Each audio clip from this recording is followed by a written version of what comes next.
Halo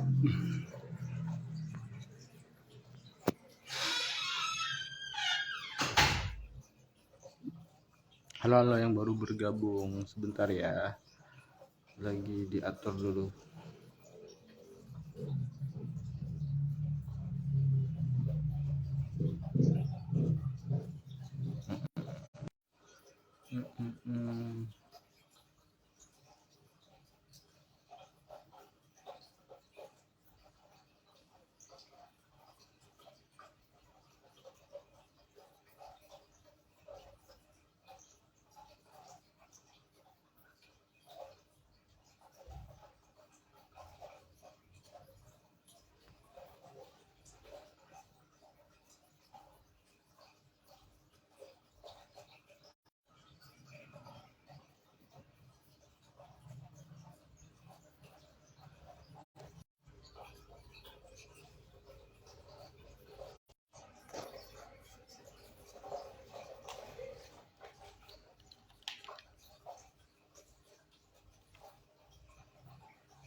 Suaraku kedengaran ya? Sebentar. Cek.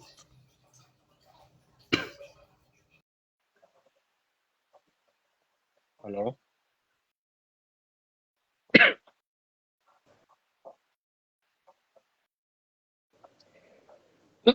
Suaraku kedengaran nggak, Us? Dengar. Jelas nggak? Soalnya pakai headset. Oke. Coba kalau kamu suara. Halo, aman? Aman sih. Bentar.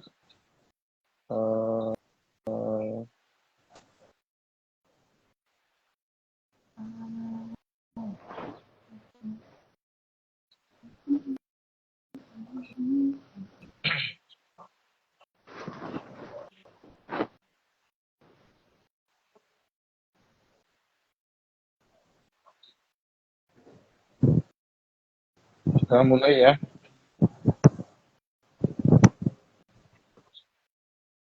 Cek. Kita mulai, Us. Yup. Oke, bentar. Kita share dulu.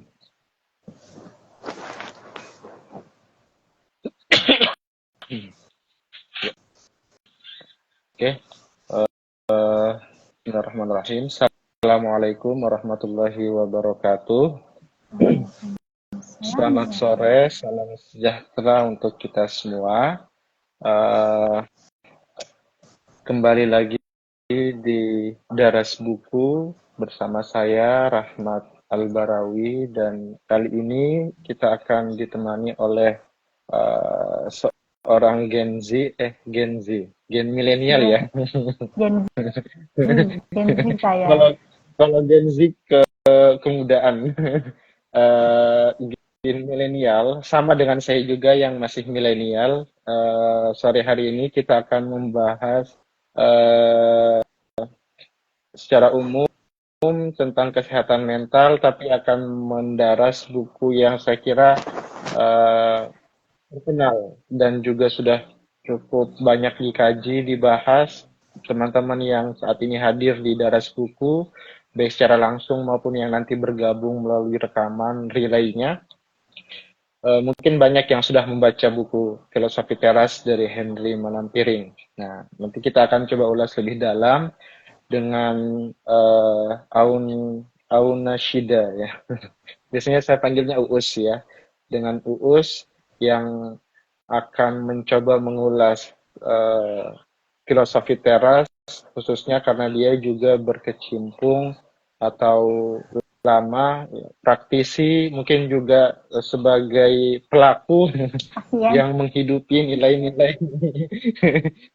Jadi biasanya kan dokter itu selain mengobati orang juga dia mengobati dirinya sendiri kalau sakit ya. Walaupun tetap butuh orang biasanya. Sedokter-dokternya dokter, kalau sakit ya ke dokter juga gitu ya. Psikiater, psikolog, konselor pun rasanya juga sama ya. Kalau misalkan dia sakit atau butuh bimbingan ya tidak self diagnosis ya, atau mendiagnosis diri sendiri, tapi juga akan dibantu. Nah, sore ini kita akan dibantu oleh Kak Uus ya untuk melihat dan membaca Filosofi Teras. Tadi saya bilang ini buku sudah lama, mungkin pertama kali tahun berapa ya? 2000 18. berapa? 18. Cetak pertama 18. kali 2018 2017 ya. Itu pertama kali dicetak dan sampai sekarang itu sudah puluhan kali cetak ulang. Itu berarti memang buku ini sangat berpengaruh dan punya punya nilai yang luar biasa bagi pembaca di Indonesia sampai berpuluh-puluh kali diterbitkan ulang. Yang terbaru itu covernya yang ada di flyer. Kegiatan kita itu cover yang terbaru. Kalau yang lama itu masih cover yang warna putih. Ya. Yang putih. Bagian mana covernya ya kita tidak akan bahas itu. Tapi kita akan bahas isinya. Eh, kita akan bahas isi dari filosofi teras. Nah, sebagai pengantar mungkin sebelum nanti akan lebih banyak diulas oleh Uus, bukunya ini tentang apa, bagaimana itu filosofi teras, dan bagaimana kita bisa menghayati atau mendalami nilai-nilai itu. Nah, memang istilah filosofi atau filsafat mungkin kedengaran satu yang berat ya. Kita mungkin terbantu bayangan kita filosofi mungkin itu filosofi kopi ya. Yang ada kafenya di Jogja juga sudah difilmkan. Nah, tapi sebenarnya filosofi atau filsafat itu justru adalah cara pandang ya, way of life, cara pandang kita dalam melihat kehidupan yang akan membantu kita ya. Maka falsafah itu kan Philo ya artinya cinta, sophos itu kebijaksanaan, sophia ya dari bahasa Yunani. Jadi filosofi atau filsafat itu cinta pada kebijaksanaan dan kita sebagai manusia sebenarnya punya naluri itu ke sana ya. Hanya memang pada prakteknya filosofi secara umum filsafat itu diwarnai dengan filsafat-filsafat teoritis yang akhirnya membuat kita pusing ya. Ada filsafat eksistensialisme, bagaimana keberadaan alam, keberadaan Tuhan, manusia yang sangat teoritis ya. Nah, filsafat teras ini adalah antitesa atau mencoba membawa wacana yang teoritik itu pada tataran praktis ya. Kenapa disebut teras? Ya karena diskusi ataupun kajian-kajian tentang filsafat itu dilakukan ya ada Seneca, kemudian Marcus Aurelius itu di teras-teras rumah waktu itu ya di zaman Yunani kuno. Ya zaman Yunani kuno ya tidak seperti sekarang ya. Mungkin kalau sekarang teras kita ya seperti ini secara virtual melalui media sosial. Tapi terasnya orang dulu ya teras benar-benar teras ya di teras selasar rumah atau di selasar perumahan, kemudian mereka di situ berdiskusi dengan hangat di sore hari misalnya. Nah, ini coba kita jadi filosofi teras itu mencoba melihat filsafat dalam kacamata yang berbeda. Nah, mengapa ini penting? Nah, ini kita akan tanyakan langsung pada Uus ya, yang memang juga dia background pendidikannya juga BK ya bimbingan konseling, kemudian banyak terlibat dalam isu-isu kesehatan mental, pendampingan BK juga mengajar di sekolahan, jadi dekat juga dengan pendidikan dan kesehatan mental tentunya. Mulai dari pertanyaan mendasar ya dari buku ini karena kita berangkat dari buku ini sebenarnya apa sih yang dibahas secara utama dari buku ini buku filosofi teras ini yang bisa gambarkan. Oke. Halo teman-teman, ketemu sama Auna sudah lagi. Kayaknya sebenarnya lagi ya.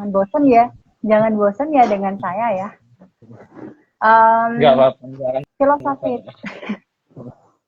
Filosofi teras. Seperti yang dijelaskan Mas Sama tadi sih. Jadi emang dia filosofi yang dibahas di teras. Jadi Kak, bahasa ilmiah, bahasa resminya itu kan stoicisme atau stokisme atau stoa. Kalau di buku itu, di bukunya Manam Piring itu sering disebut dengan stoa. Jadi itu sama. stoikisme, stoa itu sama. Nah, stoa sendiri itu artinya adalah beranda, atau kalau Manampiring menafsirkannya teras. Yang nggak teras rumah kayak di rumah kita ya. Gitu. Filosofi teras sendiri berangkat dari Manampiring, dari kegundahan Manampiring sendiri. Dia seorang pasien di klinik psikiatri, di klinik jiwa, dengan diagnosa MDD atau Major Depressive Disorder. Major Depressive Disorder itu bisa dibilang depresi kronis, depresi yang sudah di tahap dia kehilangan motivasi hidup, terus berakibat ke fisik bahkan kognitifnya. Itu bagi Manampiring waktu itu ya kayak dia diagnosa orang kayak kena kanker gitu. Jadi udah kayak berat banget gitu. Terus di suatu ketika Manampiring ketemu tokoh-tokoh di zaman Romawi kuno kayak Epic, terus yang sudah dijelaskan di Fire. Ya, ada tiga tokoh utama yang utamanya dibaca sih sama si Manampiring, kayak Epictetus, Raja Aurelius, terus sama Seneca. Dia belajar tentang si filosofi teras ini. Nah, sebenarnya tuh Stoa atau filosofi teras itu apa sih gitu kan?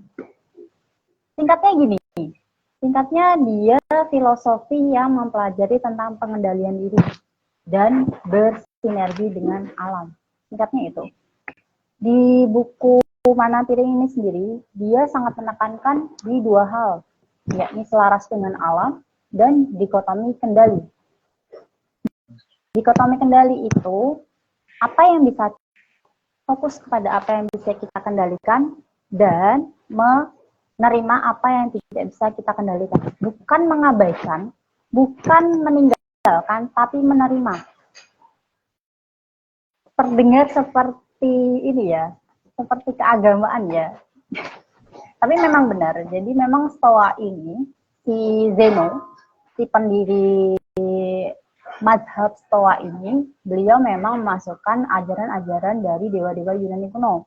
Makanya di kemudian hari, para petinggi-petinggi Kristen itu juga mengakomodir ajaran Stoa ini sendiri, kayak Immanuel Kant, kalau misalnya di Kristen yang paling menonjol ya. Nah, balik lagi dikotomi kendali. Jadi dia, sorry bentar ya.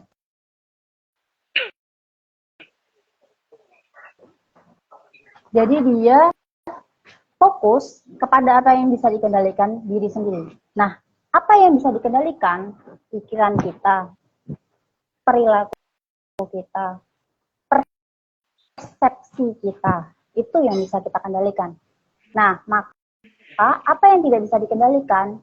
Omongan orang lain, opini orang lain, bagaimana alam bergerak, cuaca berubah, itu tidak bisa kita kendalikan. Yang bisa kita lakukan apa? Menerima. Maka Manampiring menjelaskan bagaimana sih kita merespon itu, bukan malah terpengaruh hal itu secara cuma-cuma gitu. Manampiring punya apa ya, tips ya, punya resep, namanya STAR. Stop, think, assess, dan respon. Jadi kalau mau merespon sesuatu, itu dipikirkan dulu, diterima dulu, baru kita merespon. Makanya dikotomi kendali itu sangat penting banget di buku Filosofi Teras ini. Bagaimana kita mengendalikan diri kita sendiri, bukan orang lain, karena orang lain tidak bisa kita kendalikan. Maka puncak dari filosofi teras sendiri adalah ataraksia atau ketenangan batin. Bahagia itu ada di dalam spektrum ketenangan batin. Jadi kesimpulannya adalah bahagia itu yang bisa membuat adalah diri kita sendiri. Kalau misalnya materi, uang, jabatan itu bisa membuat kita bahagia, salah. Itu namanya kenikmatan. Kita makan enak itu nikmat. Tapi apakah makan makanan itu bisa membuatmu bahagia atau tidak, itu tergantung dirimu sendiri. Kalau kenikmatan itu membuatmu bahagia, itu akan menjadi kebahagiaan. Tapi kalau kenikmatan itu cuman hanya sambil lalu bagimu, ya cuman makanan itu enak, udah selesai gitu toh, ya itu kamu nggak bahagia. Yang bisa memutuskan kamu bahagia atau tidak, ya dirimu sendiri. Makanya dikotomi kendali, kembali lagi. Dikotomi kendali itu fokus kepada hal-hal yang bisa kita kendalikan dan menerima hal-hal yang tidak bisa kita kendalikan. Terus, yang kedua tadi ada yang namanya selaras dengan alam. Di Stoa, dia nggak ada perbedaan antara akal manusia dengan alam. Karena keduanya sama-sama berasal dari Tuhan. Karena keduanya berasal dari Tuhan, sama-sama dari Tuhan, maka nggak ada bedanya dong, harusnya bisa selaras gitu kan, secara teori seperti itu. Cuman memang realitanya yang terjadi, bahkan juga disampaikan oleh Manampiring beberapa kejadian, misal kayak bencana alam, ya kan, yang sering terjadi adalah itu azab tuh, itu azab tuh, oh negara ini tuh orangnya banyak yang kafir gitu kan, jadinya bakal ditimpa bencana alam dan lain sebagainya. Salah. Balik lagi, selaras dengan alam. Alam itu salah satu komponen hidup dan manusia juga bagian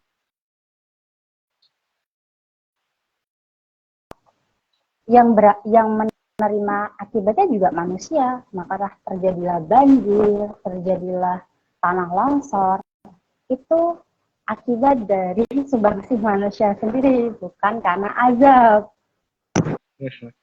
Kalau ngomongin azab, otomatis kan ngomongin dimensi yang sudah tidak bisa kita nalar. Nah, kalau misalnya bencana alam itu kan bisa dinalar ya, asalnya dari mana, kenapa terjadi, itu kan masih bisa dinalar.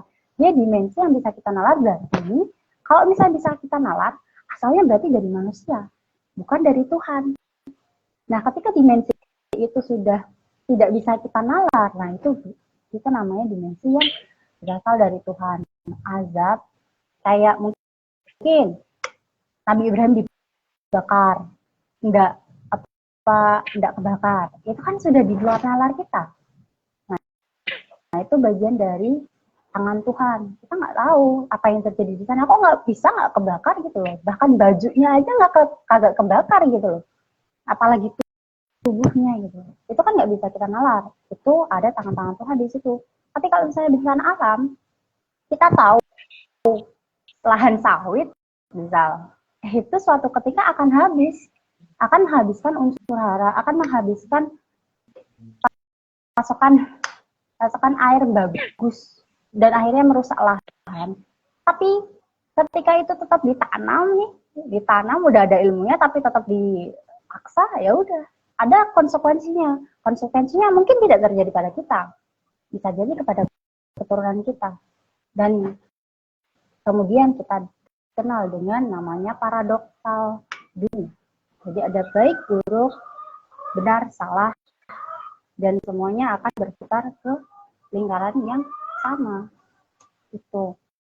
Terus di buku ini juga Manampiring banyak mengisahkan hal-hal yang relate dengan kehidupan kita. Dia juga menceritakan bagaimana dia bergumul dengan pendedenya, dia bergumul dengan dirinya sendiri, terus mengangkat isu-isu yang ada di masyarakat, entah itu parenting,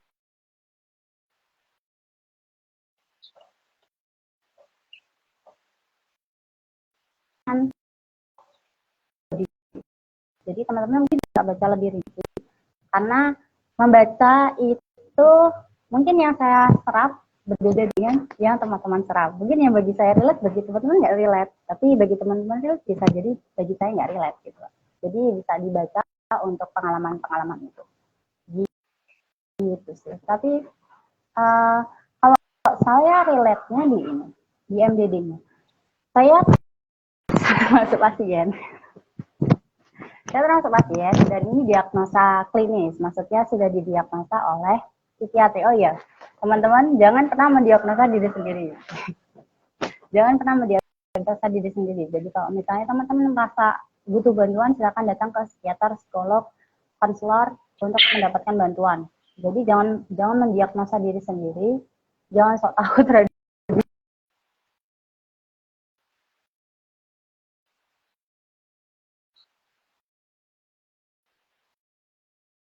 saya di mana. Saya pasien psikologi, psikiatri, pasien polijiwa dengan diagnosa skizofrenia dan bipolar disorder, emosional, emotif, apa sih? Pokoknya ya, apa bipolar di bagian emosinya, ya di bagian emosinya. Itu saya merasakan, oh ya, saya membaca buku ini tuh terlambat ya teman-teman. Saya baca tuh di 2022 ya, jadi ya cukup healing juga. Iya, cukup healing bagi saya, tapi ya memang agak terlambat juga sih. Saya udah masuk psikiatri dulu. Oke, balik lagi. Saya merasakan bahwa yang namanya pikiran saya, itu ketika saya bisa mengendalikan, saya nggak bakal kenapa-napa. Awal dulu, rasanya itu kalau misalnya mau ngabrik sesuatu tuh ya diobrak-abrik semua. Ada dorongan untuk menyakiti diri sendiri, ada dorongan untuk menghancurkan barang-barang, kayak gitu. Terus apalagi coping mechanism saya itu termasuk coping mechanism yang agak ekstrim. Jadi saya suka ketika saya burnout itu rasanya pingin makan hal-hal yang ekstrim. Kayak misal gacoan biasanya cuma level 1 nih. Saya bisa makan gacoan level 8 waktu stres. Dan itu nggak kenapa-napa. Ini saksinya. Itu. Jadi tapi ketika saya mencoba untuk habis membaca ini dapat insight baru. Oh iya ya, kalau misalnya aku nggak bisa ngendaliin diriku sendiri, apa yang akan terjadi ya? Berarti yang punya kendali akan diriku sendiri ya diriku sendiri, termasuk bagaimana aku merespon omongan orang lain. Kalau omongan orang lain nggak aku dengerin ya nggak masalah sih. Kalau juga mereka tidak mempunyai kolaborasi dengan hidup saya, kontribusi yang besar di hidup saya. Gitu. Terus akhirnya sekarang setelah baca buku sih, alhamdulillah sekali ya saya menemukan buku ini. Setelah baca buku jadi mulai aware dengan keinginan saya, apa yang saya mau, apa yang ingin saya lakukan, bukan orang lain lakukan atau bukan yang orang lain mau. Bahkan setelah saya menikah kerasa banget. Mungkin teman-teman sering ya ditanyain, kapan nikah? Kalau saya dulu, kapan selesai skripsinya? Kapan nikah? Udah umur berapa lo? Gini. Terus sekarang setelah menikah, kapan punya anak? Kok belum punya anak? Kok gini. Ya kayaknya seperti itu. Bahkan kemarin teman saya nanyain, terus tips dong untuk menghadapi lebaran. Ditanyain, kapan punya anak? Ya jawaban saya simple, disenyumin aja, bilang belum rezekinya, udah selesai gitu. Kalau mau sopan, kalau mau nggak sopan ya dijawab aja secara tidak sopan. Kalau mau sopan, tipsnya begitu. Agak kurang aja. Mau bayar berapa? Itu. Iya, kalau yang sopannya yang paling tawa, terus bilang ya belum rezekinya kalau anak. Kalau nikah ya belum dulunya, gitu aja. Selama diri kita itu tidak terganggu dengan hal-hal itu, nggak masalah kok, nggak bakal stres, yakin, nggak bakal stres.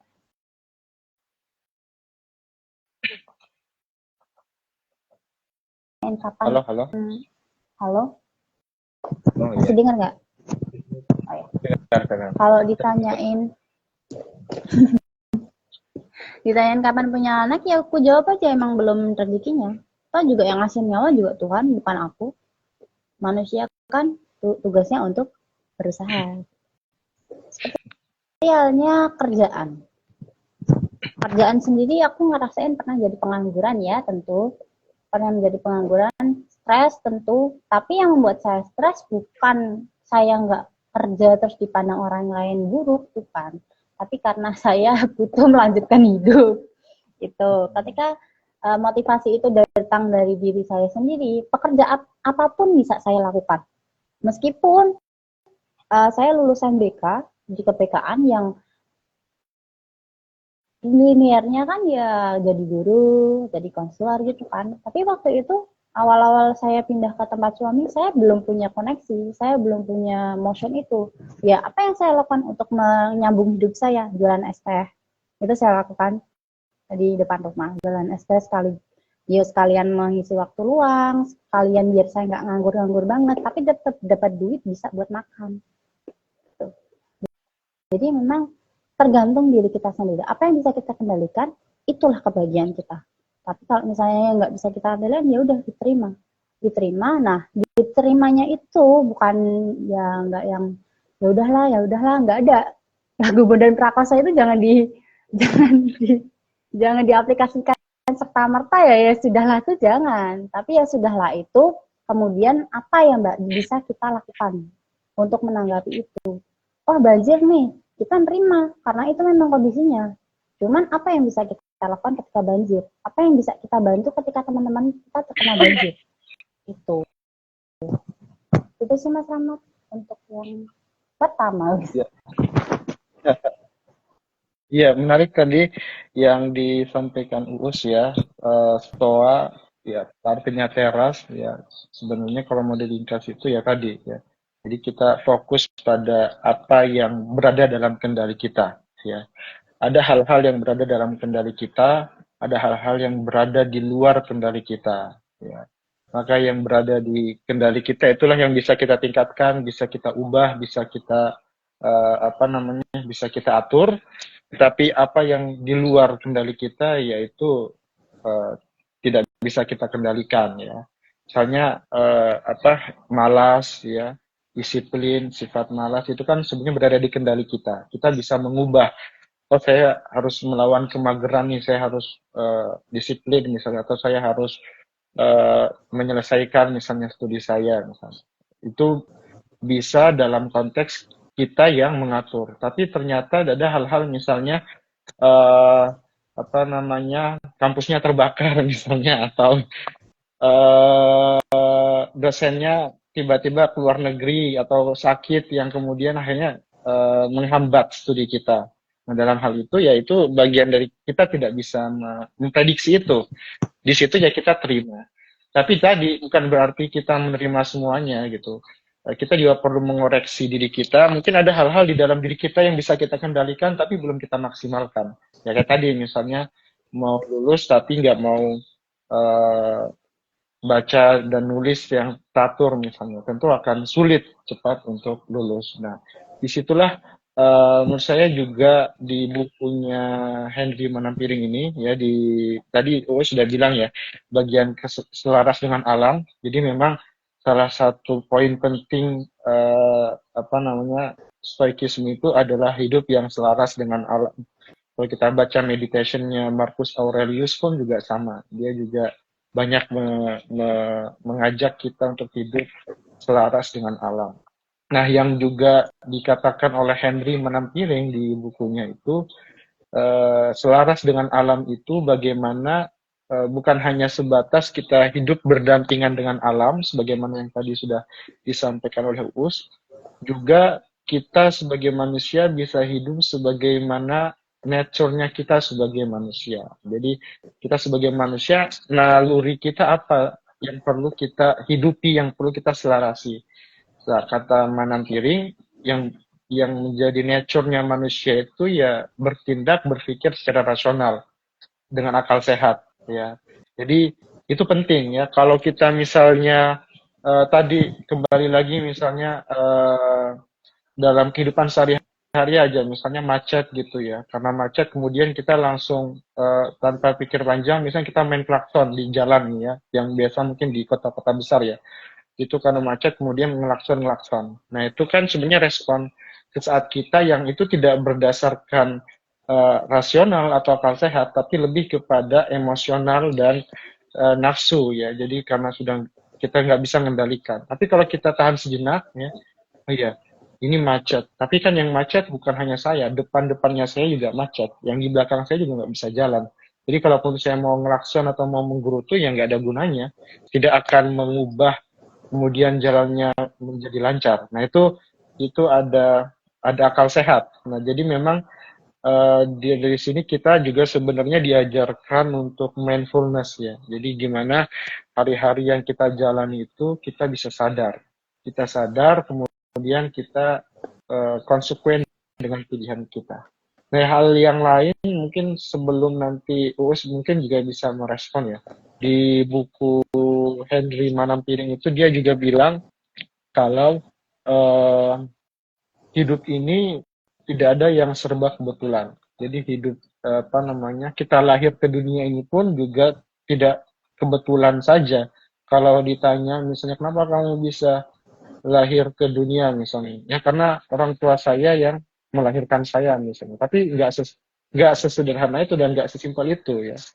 Ya orang tua saya dulu kecelakaan gitu ya, married by accident, kemudian saya lahir brojol misalnya. Enggak, tidak sesederhana itu. Ada rentetan dari misalnya kita sebelum kita lahir orang tua kita ketemu di kampus misalnya, mereka chainlock di kampus, kemudian saling surat-suratan, kemudian jadian, kemudian lamaran, kemudian menikah. Kemudian setelah menikah juga tidak langsung dapat anak, misalnya perlu struggle bertahun-tahun, baru kemudian akhirnya kita bisa hadir misalnya. Jadi uh, Henry Manampiring ingin bilang bahwa apa yang ada dalam kehidupan kita ini itu tidak ada yang kebetulan. Pasti semuanya itu saling berkaitan, ada sebab akibat. Bagi kita orang beriman, sebab akibatnya itu ya takdir, itu dari Tuhan. Tapi bagi orang yang tidak percaya agama ya paling dia bilang ini hukum alam. Ya, tapi itu penting karena supaya kita juga bisa menghayati pilihan hidup kita ya. Jadi memang kita bebas menentukan pilihan, misalnya saya mau mengambil pilihan yang A misalnya. Tapi ketika kita memilih pilihan yang A, kita juga harus sadar bahwa pilihan A ini juga punya konsekuensi berikutnya. Misalnya tadi yang Us contohkan, saya mau memilih menikah di usia 20 tahun misalnya, atau di usia 25 tahun. Nah, karena kita misalnya nikah di usia 20 tahun, nanti setelah kita menikah, nanti tentu akan ada pertanyaan lagi, kapan punya anak, kapan punya rumah sendiri, misalnya kalau belum punya rumah sendiri. Sementara di usia 20 tahun itu misalnya kita juga belum stabil perekonomiannya misalnya, belum matang cara kita berpikir juga misalnya. Nah, jadi memang itu saling berkaitan. Nah, sehingga ketika kita memilih satu pilihan hidup, maka kita juga perlu menghayati konsekuensinya. Karena tadi bukan bisa jadi, pasti kata Manampiring itu pasti ada kaitannya dengan pilihan-pilihan kita yang sebelumnya. Kalau yang dicontohkan di buku itu misalnya kita lagi jalan kemudian nginjak tai kucing. Ini juga apa ya, jadi baca bukunya Filosofi Teras ini nggak bosanin karena bahasanya sederhana, bahasa sehari-hari, terus contoh-contohnya itu sering contoh kehidupan kita sehari-hari. Kita jalan injak tai kucing, ya itu bukan kebetulan sebenarnya kalau kita mau coba gali lebih jauh ya. Lalu ternyata kucing itu dia mendapatkan tempat yang nyaman di posisinya untuk BAB itu di jalanan di bagian itu yang paling nyaman. Nah, setelah selesai kucing itu membuang kotorannya, kita jalan di situ dan karena kita sedang asik misalnya membalas WhatsApp dari pasangan kita lagi kasmaran, akhirnya kita jadi tidak melihat perjalanan begitu kita menginjak. Jadi itu ada konsekuensi kan, dan akhirnya apakah ketika kemudian kita menginjak kotoran itu kita menggerutu misalnya. Nah, sebelum kita menggerutu, kita harus lihat dulu ke belakang. Oh iya ya, saya nginjak ini karena saya kasihkan balas chat misalnya, balas atau ngelihat story teman di Instagram misalnya, sehingga tidak melihat jalanan. Jadi memang filosofi teras ini itu membantu kita untuk hidup lebih tenang, lebih terarah. Juga tadi kalau saya bisa nambahkan kata kuncinya itu adalah kita lebih sadar ya, apapun pilihan hidup kita itu mempunyai konsekuensi, termasuk dalam konteks kehidupan era digital ya. Mungkin Us bisa memberikan tanggapan juga bagaimana kemudian filosofi teras ya atau stoikisme ini bisa membantu kita hidup di dunia digital yang semakin cepat, semakin instan gitu ya. Karena kalau kita tidak membentengi dengan filosofi teras, kecemasan, kekhawatiran itu bisa lebih tinggi lagi ya. Kita scrolling TikTok sebentar saja bisa jadi kita langsung berubah nih emosi kita ya, mood swing kita tuh lebih mudah berubah dengan media sosial yang semakin cepat, sehingga memang butuh nilai-nilai stoikisme ini. Nah, kalau dari aku sendiri atau mungkin juga berdasarkan pengalamannya ya, ketika berinteraksi di dunia digital, ada hal-hal yang tidak sesuai dengan pandangan kita, atau mungkin kita dibully, ada kekerasan digital atau apa istilahnya ya, NBGO ya, kayak KBGO, kekerasan berbasis gender online misalnya. Nah itu bagaimana kemudian uh, filosofi teras, stoikisme itu bisa membantu kita untuk merespon hal-hal semacam itu. Kalau menurut Uus gimana?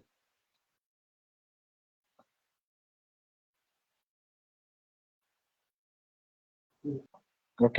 Okay.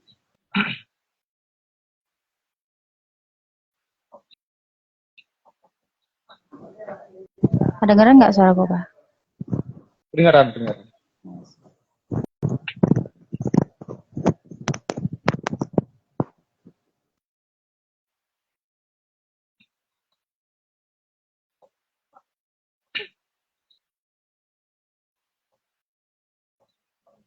Sorry, gimana tadi terakhir?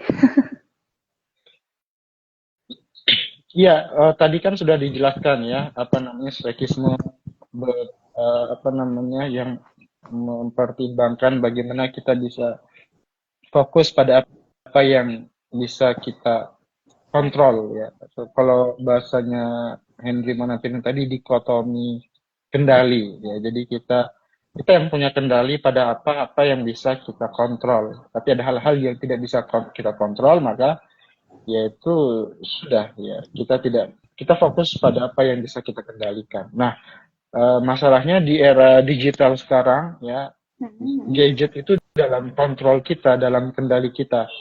Media sosial itu berada dalam kendali kita.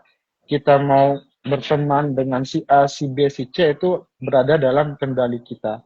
Tapi kemudian ketika kita sudah mengendalikan itu, ada hal-hal yang membuat kita menjadi korban misalnya. Ada kekerasan, ya entah itu kekerasan digital atau kekerasan verbal, ya khususnya di dunia digital itu kita sering terdistraksi, ya.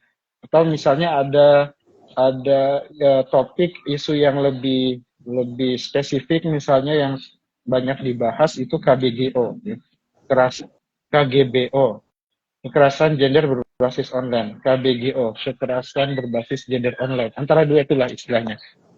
Jadi dan itu marak terjadi, khususnya di tataran relasi anak muda sekarang ya. Gen Z, Gen Alpha itu sering terjadi relasi yang tidak sehat. Nah, kemudian berujung pada stres, depresi, bahkan dalam beberapa kasus misalnya ada yang sampai bunuh diri ya.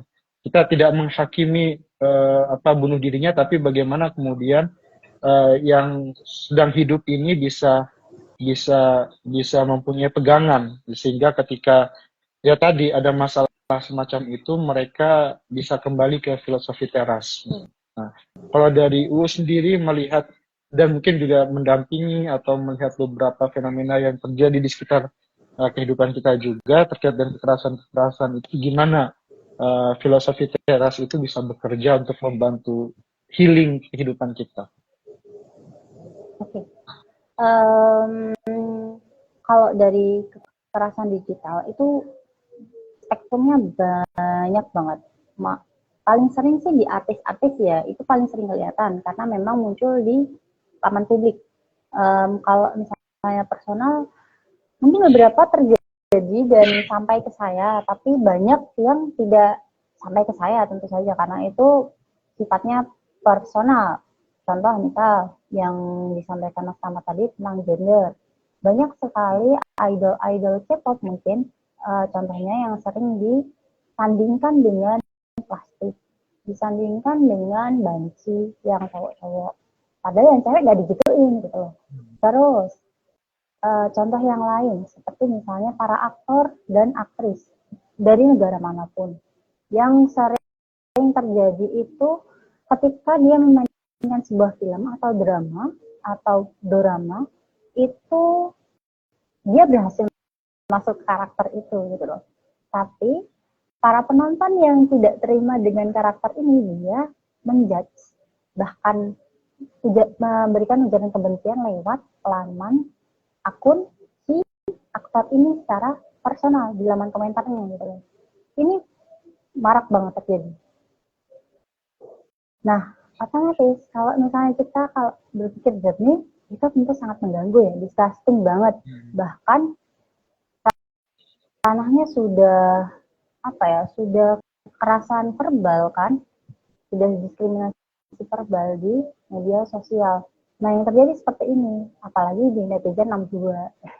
Netizen plus 62 tuh banyak banget, sering banget di kolom komentar, karena saya juga sering melihat, maksudnya saya kan bermain media sosial Weibo yang di China sama internasional kan, selain yang di Indonesia.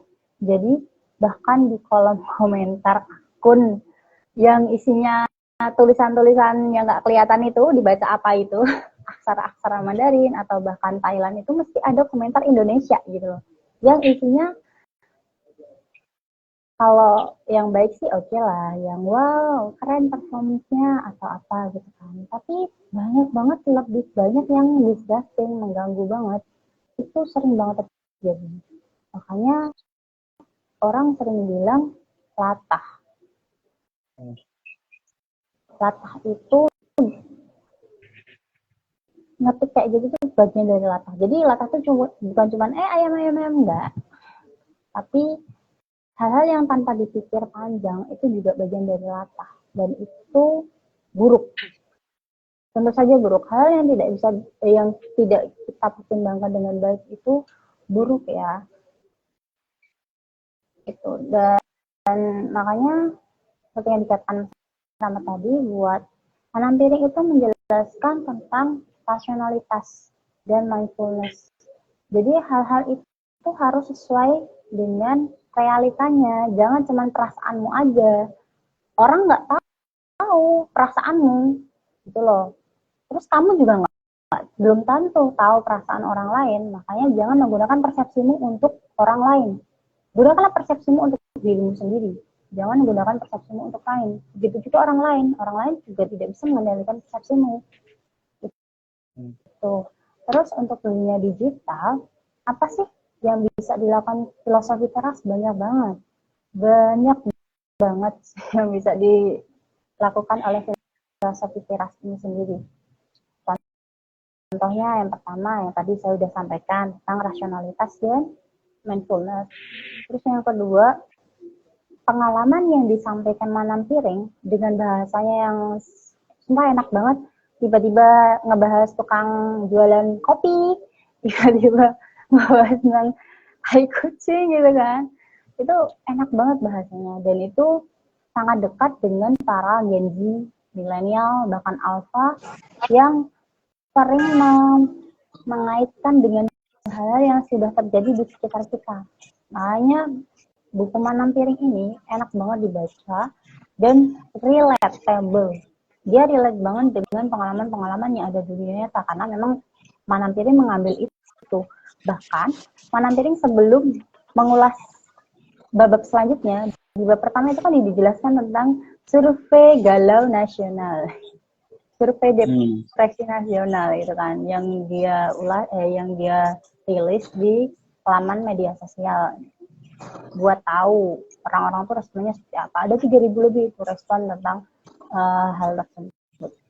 Terus yang kedua, selain relatable ini tadi, yang ketiga ya berarti, selain relatable dan ini, buku ini juga mengajarkan saya secara pribadi itu tentang melihat sesuatu dari sudut pandang kita, keakuan dulu baru. Jadi aku harus fokus dengan diriku, menghargai diriku. Ketika aku menghargai diriku, aku tahu apa yang aku inginkan, aku tahu apa yang akan aku lakukan, maka aku tahu konsekuensi yang akan aku terima juga. Dan kalau misalnya saya tahu konsekuensi yang akan saya terima, hal ini saya rasa nggak bakal ngeganggu orang lain. Begitupun juga orang lain juga nggak akan terganggu dengan hal yang kamu lakukan. Kalau untuk urusan iri, dengki, nggak suka, itu kan personal ya. Kita nggak bisa ngendaliin perasaan orang lain. Terus untuk di era digital, buku ini ngajarin buat itu yang awal banget saya tadi lakukan, start, biar nggak latah. Stop, ketika ada sesuatu, stop dulu, pikirkan dulu, itu apa ya, kenapa hal ini terjadi, yang seperti dijelaskan Mas Rama tadi, bahwa semuanya punya garis benangnya masing-masing, semua punya benang merah yang terpaut di sana. Nggak, suatu kejadian, suatu masalah, suatu komentar itu nggak datang gitu aja. Terus yang ketiga, analyze, assess. Jadi di assessment, terus kemudian dianalisis, diolah. Assessment itu kan bagian dari mengolah apa yang terjadi tadi. Terus baru R, respon, kita merespon sesuatu tadi. Nah, responnya bisa dalam bentuk apapun, komentar baik, atau misalnya terjadi kekerasan, ya segera didokumentasikan kita hal tersebut, dokumentasikan. Jadi intinya kita tenang dulu. Nah, kita tenang dulu nih, dipikirin dulu, baru direspon. Nah, buku ini mengajarkan tentang itu. Untuk kekerasan digital lainnya, kalau misalnya ini terjadi di kamu, siapapun kamu, ya yang mendengar ini, yang menonton ini, yang pertama tadi udah tenang dulu nih. Kalau terjadi di kamu, berarti yang kedua adalah dokumentasikan. Atau terjadi di orang-orang yang menurut kamu itu dia bukan hal seperti itu. Itu didokumentasikan juga. Sebagai apa? Bukti. Karena kalau di media sosial itu meskipun jejak digital itu sulit dihilangkan, tapi bukan berarti tidak bisa dihilangkan. Bahkan akun aja bisa di-hack, bisa diretas, habis itu hilang semua. Contohnya akun yang kemarin, di diskusi kemarin kita bahas. Itu. Yang ketiga, blokir dan laporkan perilaku atau akun tersebut. Ini sering banget dilakukan oleh teman-teman yang di komunitas K-pop, M-pop ini. Sering banget karena beberapa akun kan kadang kayak hate speech gitu loh. Nah, fansnya nggak suka. Nah, ini mereka ngeblokir dan melaporkan akun tersebut biar kena suspend. Terus yang keempat, cari dukungan, cari support sistemmu, ceritakan ke orang itu yang bisa kamu percaya, entah temanmu, orang tuamu, pacarmu, suamimu, istrimu, siapapun yang bisa kamu percaya dan bisa mendukungmu akan hal tersebut. Kan kita nggak tahu ya bentuk kekerasan apa yang disampaikan ke kamu. Bisa jadi itu sangat melukai dirimu. Terus selain orang-orang terdekat cari dukungan ini bisa ke orang profesional. Kalau misalnya sampai terganggu psikismu, datanglah ke psikiater atau ke psikolog atau konselor.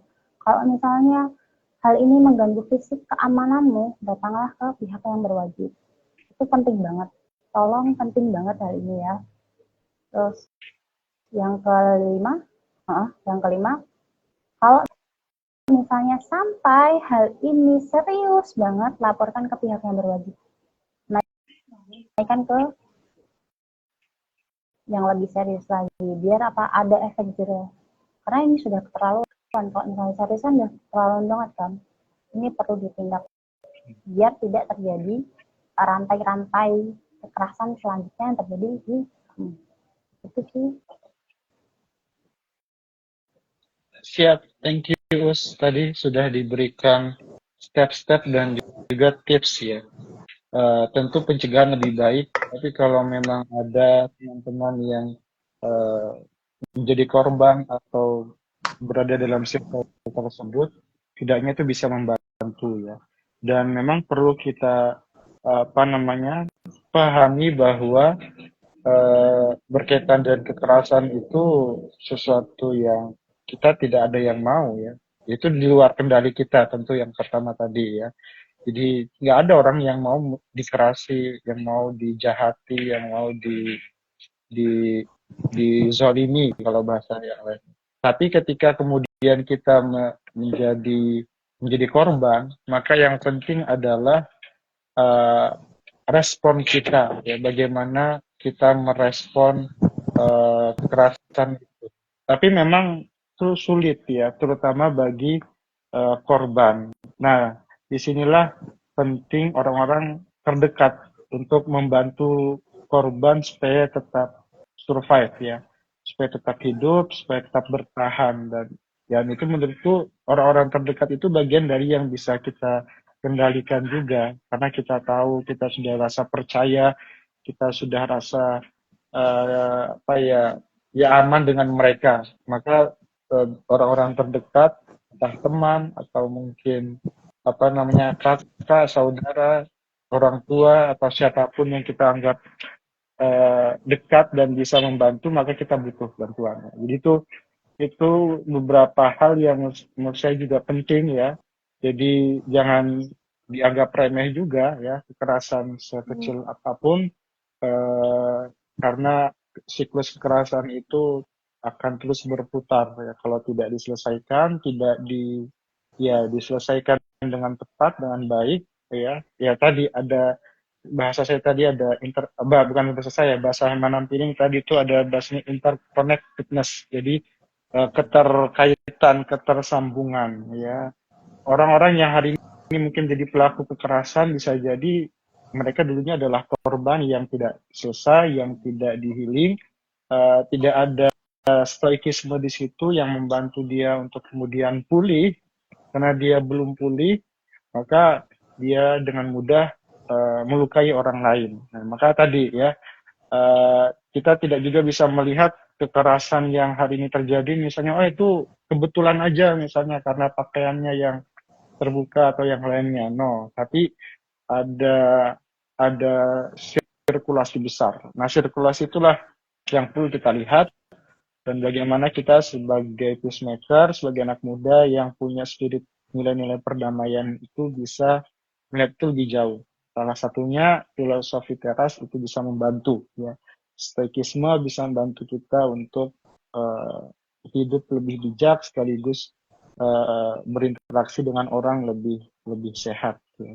Nah, kalau ini masih ada 5-10 menit terakhir ya.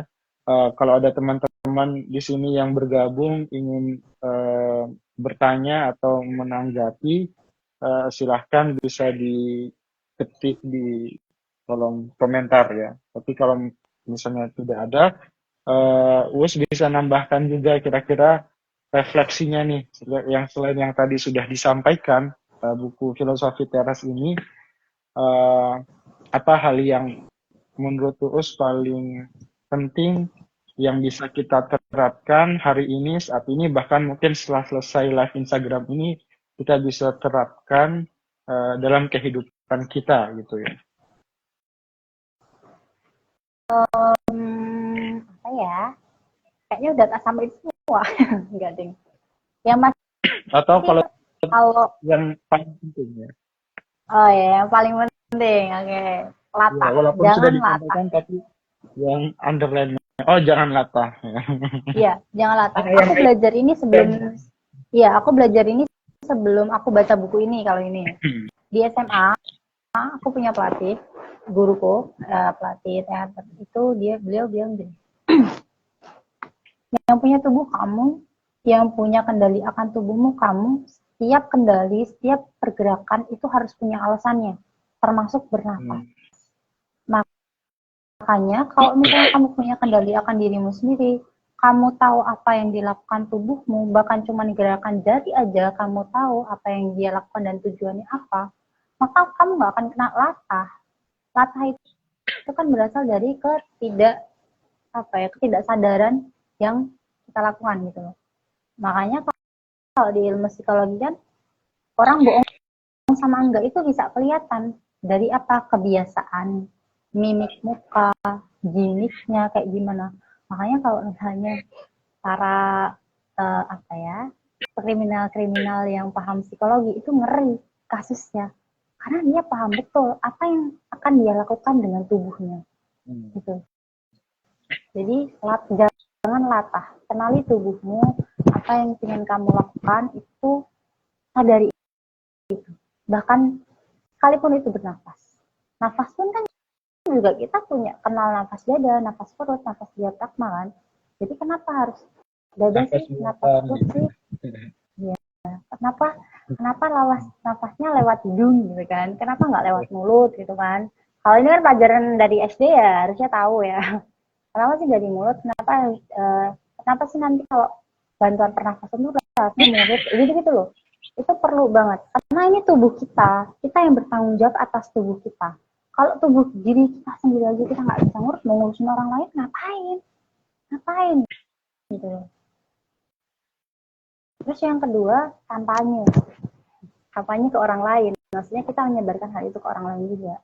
Bagaimana kita mengendalikan diri, ya kita share juga ke orang lain. Harus komentarnya dijaga loh, biar nggak menyakiti orang lain. Kenapa sih harus dijaga gitu untuk digital? Bahkan kalau aku sering banget kan bikin, ya meskipun seringnya isinya K-popan atau M-popan dan drama ya, tapi kan story saya juga kadang-kadang penting ya. Kemarin sempat share juga tentang saya ke psikiater kan beberapa rekomendasi, karena beberapa teman-teman nanya kan rekomendasi psikolog atau apa kebetulan kemarin sempat share, dan ada yang nanya, dan pertanyaannya tuh sebenarnya sering banget terjadi di kita. Orang tuanya itu merasa malu, terstigma ke psikiater, padahal anaknya itu sudah saraf trauma berat karena kebakaran. Itu. Jadi penting banget kampanye ke orang-orang, mengkampanyekan bahwa hal positif itu baik dilakukan, hal yang negatif tidak baik untuk dilakukan. Apapun itu, sekecil apapun sampaikan. Ya, dalam Al-Quran kan sampaikan walau hanya satu ayat. Itu. Siap, Ustazah. Jadi jangan latah kalau aku. Terus yang kedua kampanye sampaikan hal baik dan kurangi hal buruk. Gitu. Dan nggak bisa serta-merta ya, nggak ada yang instan teman-teman. Semuanya nggak ada yang instan. Bahkan ibuku dulu ketika aku mau ke psikiater pertama kali juga ceramahnya aja, kamu tuh nggak rajin ibadah, nggak disiplin, malas dan lain sebagainya. Gitu.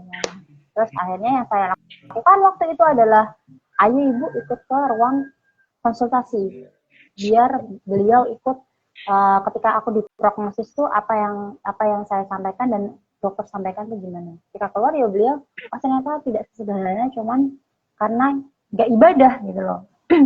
Saya juga ibadah kan urusanku gitu. Aku sudah melakukan dan saya merasa sudah melakukan kan berarti memang bukan karena ibadah. Nah, penyakit mental itu sebenarnya tidak berat teman-teman. Kayak orang ya kayak flu yang kalau ringan, yang agak berat ya flu burung ya. Maksudnya semua punya ranahnya masing-masing. Datanglah ke tempat yang bisa membantumu. Jangan cuma diam di tempat. Kalau kamu diam di tempat, ya tubuhmu akan rusak. Yang merusak tubuhmu ya dirimu sendiri, karena kamu nggak mau meminta bantuan hanya karena stigma. Apa masyarakat? Kita juga yang sakit kamu kan, atau kamu harus mendengarkan orang lain gitu loh. Kalau kamu ketika berobat bisa sembuh, ya malah hal baik toh, daripada harus mendengarkan stigma orang lain. Itu bagian dari pengendalian diri. Oke, terima kasih banyak Uus atas wejangan, refleksi juga tips-tips yang tadi disampaikan ya, gimana bisa sehat secara lahir dan batin menghadapi tantangan zaman, tantangan di era digital, perubahan yang semakin cepat. Termasuk 2 tips yang di akhir tadi itu penting untuk kita bisa hayati dan kita bisa laksanakan ya, kita lakukan, dimulai dari gerakan kecil kita masing-masing dengan gadget kita, sebagaimana yang tadi dikatakan Henry Manampiring ya di bukunya, bahwa ada ketersambungan satu sama lain. Ketika hari ini misalnya kita menggunakan media sosial kita mengkampanyekan di media sosial kita, di WhatsApp kita misalnya, edukasi bahwa nggak masalah kita ke psikiater atau psikolog untuk konsultasi tentang mental kita, dan itu bukan hal yang tabu, tidak ada masalah di situ. Dan akhirnya dari story kita ada teman kita yang mungkin teman jauh yang melihat WhatsApp itu dan kemudian tergerak untuk datang ke psikiater, yang awalnya dia sudah mungkin depresi, kemudian takut, dan dari story kita dia tergerak. Nah, maka di situ sudah ada satu ruang perubahan dari kampanye kita ya, walaupun kita tidak tahu ya, kita tidak tahu di sana orang yang di sana, tapi setidaknya berdasarkan kampanye kita di media sosial kita, bisa jadi ada orang-orang yang kita tidak kenal yang menyapa, yang kemudian pesan kita sampai dan mengubah hidupnya. Who knows ya. Jadi jangan bimbang atau jangan takut. Sekecil apapun itu sangat berpengaruh ya. Jadi sekecil apapun yang kita pilih, yang kita ambil dalam hidup ini, itu akan punya ketersambungan dengan apa yang akan terjadi di masa depan. Jadi sebagai refleksi terakhir ya, silahkan kita bisa hidup dengan mindfulness, teman-teman, sobat daku, beres buku dimanapun berada, kita bisa hidup untuk hari ini, kita hayati setiap bahkan tadi Us bilang nafas kita ya, kita hayati, kita sadari, dan kemudian kita syukuri, sehingga dari rasa syukur itu kemudian kita bisa terus bersemangat untuk menjalani hidup, dan jangan terlalu dipusingkan dengan apa kata orang ya. Sebagaimana kata Seneca, filsuf Yunani kuno, jika kamu terlalu bergantung pada apa kata orang, apa yang dipikirkan oleh orang lain, maka kamu tidak akan pernah merasa puas dalam hidup. Dan kalau kita nggak pernah puas, maka kita nggak akan bahagia. Kalau kita nggak bahagia, adanya stres dan depresi terus. Jadi kunci mengatasi stres, maka jangan terlalu terobsesi dengan apa kata orang. Tapi jalanilah hidup sesuai dengan naluri, sesuai dengan passion kita masing-masing. Termasuk Daras Buku hadir untuk memfasilitasi teman-teman yang suka baca buku. Maka ajakan saya, kampanye saya kepada teman-teman selanjutnya yang mungkin nanti akan menyaksikan video ini, bisa berikan saran juga, misalnya ada buku yang mau didaras, mau dibahas untuk kesempatan-kesempatan yang berikutnya. Dan membaca buku adalah salah satu self therapy kita juga ya, untuk bisa hidup lebih bermakna, hidup lebih sehat, dan hidup lebih tenang. Oke, sampai di sini. Terima kasih banyak Uus sudah membersamai kita di sore hari ini. Next time kalau ada Daras Drakor, mungkin kita bisa undang lagi Uus untuk membahas. Atau oh, kalau Dracin saya nggak nonton soalnya. Nanti kalau Ah, teman-teman Daras Buku ada yang nonton Dracin juga nanti bisa collab ya. oh, Daras Buku akan ada memfasilitasi. drama Cina tentang judul. Apa judulnya? Ntar lupa di Netflix itu. Oh, Ntar drakor. kecilnya. Enggak, drama Cina. Film Cina Oh, di Netflix. film. Kalau film masih aman. Kalau drama aku Tentang belum tentang bisa. judul. Kalau drama Cina. Ya. Kalau itu bahkan Anyway, orang pintar pun bisa terpleset di judul. waduh. Iyalah, kalau judul mah dosen juga banyak kok. Tokoh-tokoh Iya. juga banyak yang. Tapi ya balik lagi orang terjerat judul itu punya banyak faktor ya. Kadang dia sebenarnya tidak mau, tapi karena ekonomi atau ada tuntutan lain akhirnya terjerat. Jadi emang kompleks lah ya. Uh, Anyway, sekali lagi selamat terima kasih banyak teman-teman yang sudah mengikuti Daras Buku dari awal sampai akhir. Selamat berlibur juga bagi teman-teman yang merayakan liburan ya besok Isra Mi'raj, kemudian juga akan Imlek ya. Bagi teman-teman yang merayakannya selamat merayakan hari Imlek ya, Gongsi Facai. Ya kalau ada makanan-makanan yang bisa dikirimkan juga atau angpau juga admin Daras Buku menerima ya. Peserta Daras Buku juga menerima ya, teman-teman.